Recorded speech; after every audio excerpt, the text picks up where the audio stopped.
running way out in front of Marty Carroll in second place. He's third place. But he's about 6 seconds back. And our leader has decided to finally make his pit stop. He did wait till halfway, and we'll see how that plays out for him and where he'll end up after this pit stop, and then that'll be the full cycle of mandatory stops will be done. So there you have it, Oliveira, the pits. We will see where he's able to filter out after his pit stop.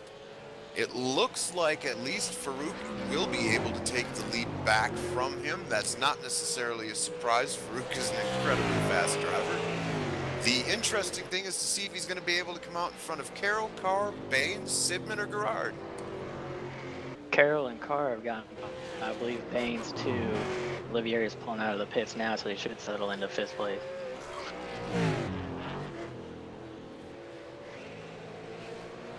As we go on board with Oliveira, he is in 5th place. He is looking forward towards Nigel Baines. We figured he would fall back a couple of spaces. I mean, Farouk Manzar is an incredibly fast driver, and Carroll, Carr, they're all very fast. We knew he was going to fall back, but 5th place, very respectable. I like to see him. He's a new driver this year. It's nice to see him doing as well as he is. Yeah, definitely. It's always nice to see them all do well. But unfortunately, not all of them can do well every race.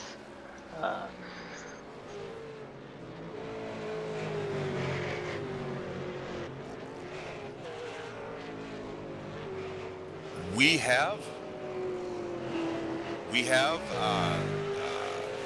Farouk Manzar also races for the, he races for the V8 of America. I'd like to give them a plug. V8s of America, I'd like to give them a plug. Check them out definitely as well. We like to support everybody. That's Farouk Manzar. You can catch him there. He's a very fast driver. It should give you some idea of the skill level of where he's racing there as well. Oh, Martin Carroll just had a couple crazy moments trying to keep Greg Carr from catching him, but he's still having moments. And now he's off the track, into the tires in the Moss corners. He's going to try and get back on the track, but he's definitely going to lose 1, maybe 2 spots because of it. It looks like he's just losing the back end of that car. Nigel Baines, with a really good recovery from the first wreck, is going to go by him now. So put Marty Carroll back to 4th, Greg Carr into 2nd, and Nigel into 4th. Well, you hate to see that. And he's off again. Oh, and he hits it hard. He hits it hard. Yeah, that. I don't know what happened there. It looked like he might have locked his brakes up. It was hard to tell. Maybe he touched a tire. We'll go to replay here. We'll try to get this thing sorted out. He hit hard. We hope he's okay.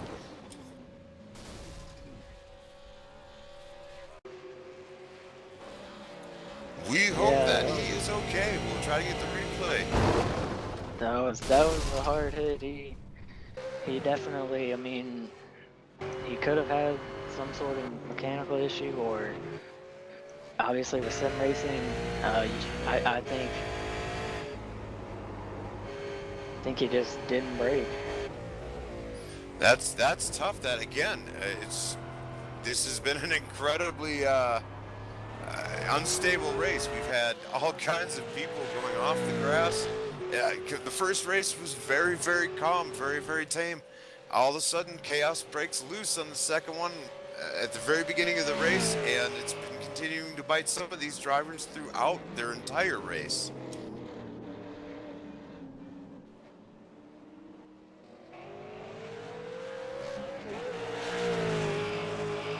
Looks like we got a good battle for 6. Gerard and Niels Jordan.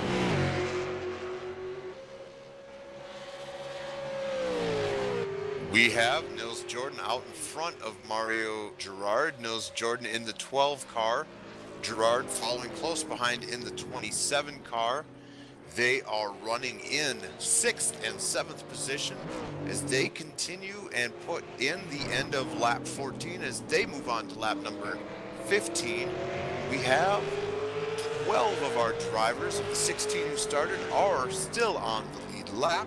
They are Manzar, Carr, Baines, Oliveira, Sidman, Jordan, Gerard, Mundy, Hogan, Klusterman, Kraft, and Hebron, all still on the lead lap. This is a very good race, Dalton.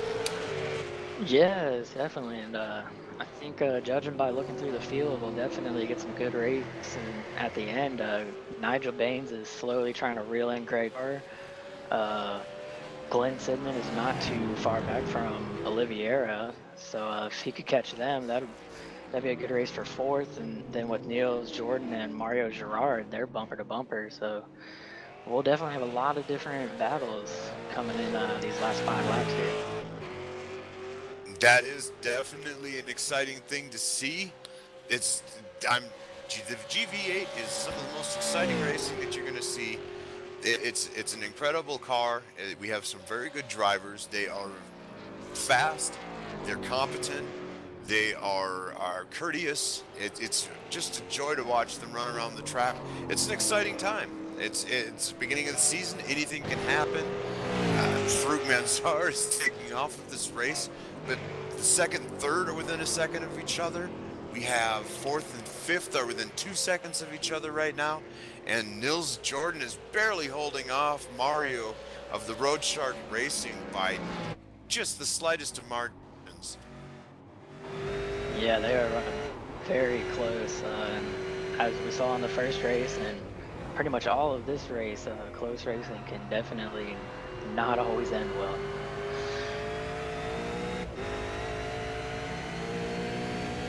We have on board here with Mario Gerard. He is following Nils Jordan as they come around Moss Corners and head down the back straightaway. This is the battle for 6th place. These two have been very close for at least a season and a half now. For many more of these races. The Silent Stalker is up in front of them by about 9 seconds. The three of them are usually locked in some very good battles. Mosport is no exception. We have these two again tied in mortal combat with a couple of laps left. This is the excitement that we've come to watch this show for.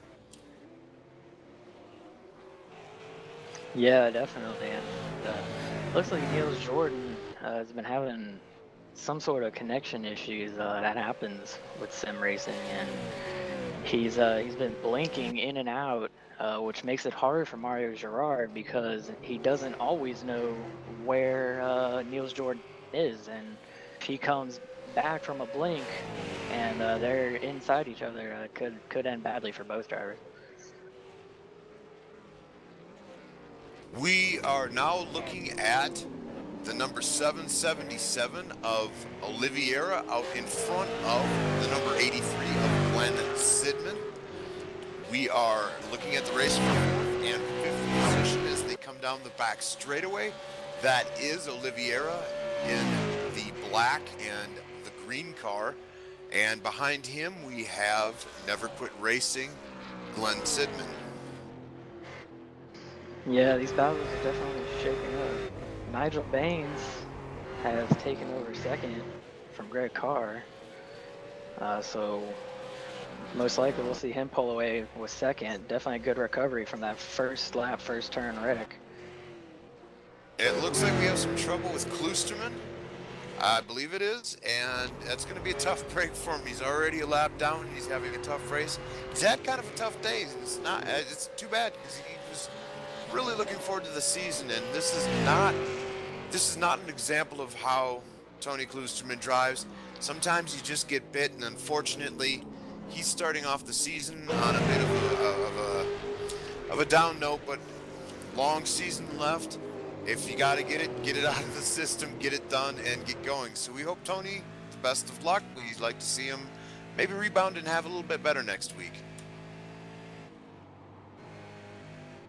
We now go on board with Mario Girard. He is still following Nils Jordan in the race for 6th position. I know that you mentioned earlier about blinking, and with Mario behind him, knowing Mario Girard now for four seasons. If there is one person that you want in that position to follow somebody blinking, it's him. He is an extremely safe driver. He is consistently the lowest incident driver every season now for 4 years. If you have to blink, he's the guy you want to blink around. Yeah, definitely. You always hope that if you're in that blinking position, that you have someone patient behind you as they come around to 2 laps to go here. But eventually, Mario will have to make a move with the race winding down and go for that sixth position. That will become a factor, and that's correct, Dalton. With just 2 laps left, it doesn't matter if you're the most safe driver in the world. If you've got to make your moves, eventually you're going to have to make your move, and that becomes a lot more difficult when somebody's blinking in front of you. We'll have to see if anybody's going to do it. It's going to be Mario. I want to run down through the list here with less than 2 laps going. We have white flag. Farouk Manzar comes across in first place. He's 17 seconds out in front of Nigel Baines, who's in front of Greg Carr. Then we have Oliveira, Glenn Sidman, Nils Jordan, and Mario Girard in the top 7. Lundy, Hogan, and Kraft finishing out the top 10. Yeah, Sidman's caught Oliveira for fourth. We'll see if he can make a move here in the final lap. Make a late pass and try and get him. And Girard is still trailing Niels Jordan. So we have 2 very interesting races coming down to the end. Farouk Manzar, barring some sort of catastrophe, will take first place. Nigel Baines is barely out in front of Greg Carr, and Nils Jordan has Mario Girard breathing down the back of his neck. It will be an incredible finish here. We see some lap traffic getting out of the way to let the 4th place of Oliveira get past and make a run.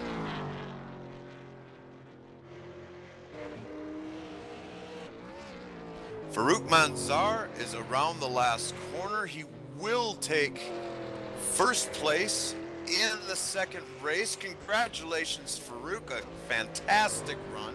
It is an incredible run to watch. He was way out in front. Nigel Baines is in second place. It looks like he's far enough out in front that Greg Carr will not be able to jump. The attention now goes to Oliveira and Sidman as they come through the final couple of corners. Yeah, it doesn't look like Sidman is gonna be close enough to get to him.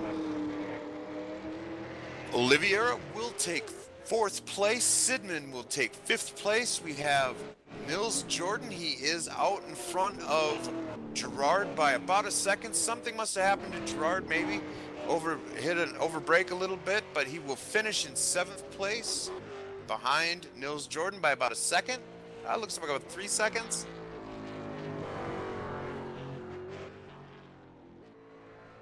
The 8th place of Jason Lundy will come across the line. Should be Chris Hogan in 9th, and Kane Kraft and Chris Hogan will be the last one on the lead lap. Kraft in 10th place is on the back straightaway, and he should be taking 10th.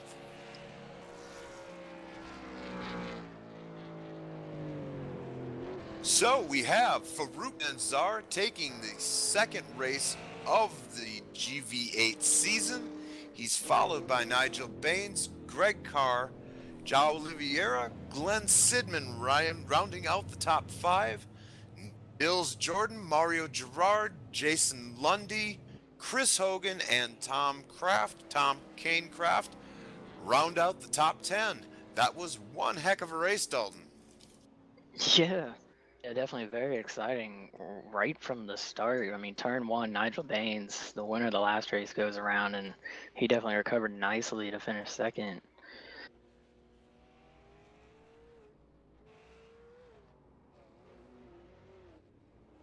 We have with us Jason Lundy. Hello, Jason. How you doing? Hey, Joe, I'm good. How are you? Oh, I'm doing just fine. I'm all right. Looks like that was a little bit chaotic there at the beginning. Oh yeah, I've never seen so many cars off in the first